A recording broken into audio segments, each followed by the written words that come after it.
नमस्कार ताईंनो, मी यशोदा. आज आपण बनवणार आहोत कुळथाची जिलेबी. जिलेबीसाठी आपण साहित्य घेऊया. लाल मिरची, लसूण, शेंगदाणे, मीठ आणि जिरं.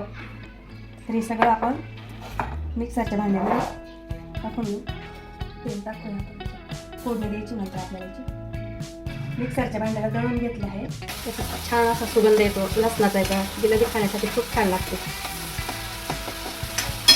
उरलेलं आहे जे आहे ना, ते आपण पिठातून आणि मळून अशा पद्धतीने जिलेबीचं पीठ मळून घ्यायचे व्यवस्थित चांगलं आणि हातावर जिलेबी वळायची. पारंपरिक पद्धतीने हातावर जिलेबी वळायची छान लागते.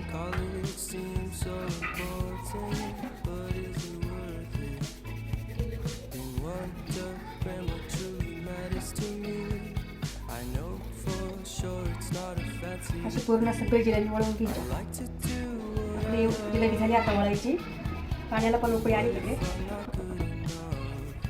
आता ही जिलेबी सोडून द्यायची.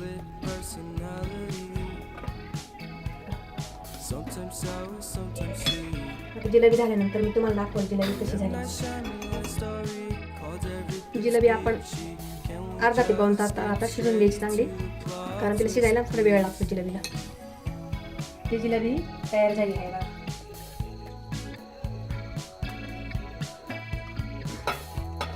जिलेबी खाण्यासाठी तयार झाली आहे. या सगळ्यांनी जिलेबी खायला. लोणचं, पोळी, पापड छान लागतं.